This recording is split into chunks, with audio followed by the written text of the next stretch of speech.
Some read about Jesus. It's Christmas time. How you doing, ma'am? Did I talk to you last week? What did you do with that information I gave you? Did you read it? Yeah, I did. Yeah, what do you think about what the words that were spoken, written? Do you know what they implied? I don't remember. I know you told me. It was like, I think you talked to me like last. Okay, I know it's not. Yeah, look, you're just the conversation. I just remember faces. I don't remember names though.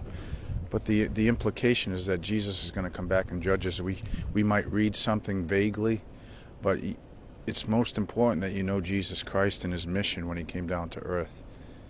Because by default, because we're born with a sinful nature, that's why we sin and do things that are not pleasing to God. And that brings a great consequence upon us. God's wrath. Hell is the destiny of people without Jesus. And we can go on thinking that we have more time or we can deal with things later.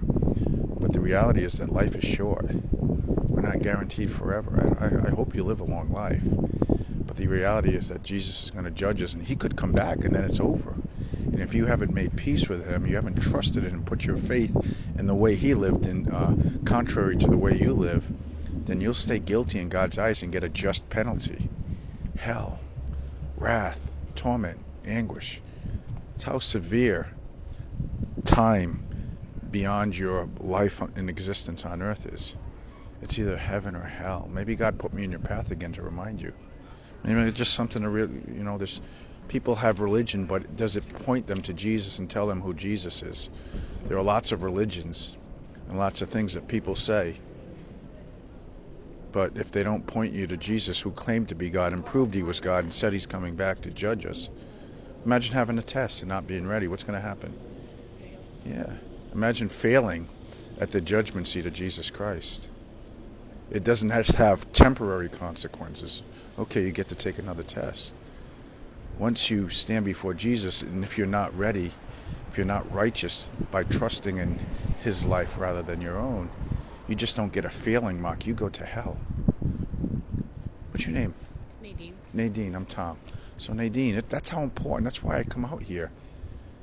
Because people are going to stand before Jesus and, well, there's so many ways, there's so many things. I'll just live my best life. You know right from wrong. You know that you haven't done what God's told you to do perfectly. That has severe consequences unless you have someone who can live the way you can't live.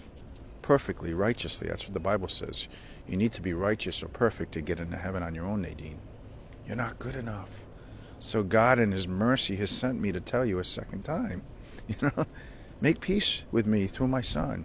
Jesus does all the work. Imagine having someone to be able to take the test and get 100 for you. Wouldn't that be cool? Yeah. Yeah. I mean, you just learn all the information, and even if you don't get 100, you pass. Because somebody could pass and do everything to pass for you. That's what Jesus did for me. He not only came down to earth, he lived the life I couldn't live. He lived perfectly. That's what God requires of us, a perfect life, or you're guilty. And so you need someone to live sinless, perfect. And that's what Jesus did. That's how I know he loved me.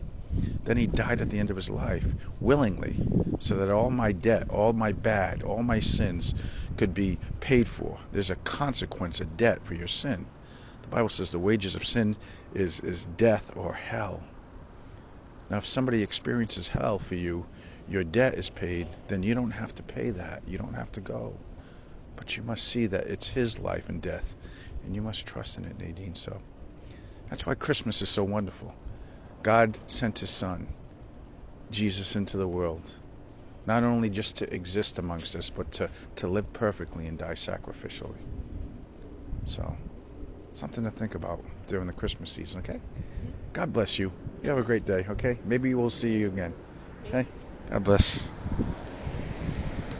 Young man. Hey, young man. How you doing, ma'am? Can I give you some read about Jesus? You know he's going to come back and judge you, don't you?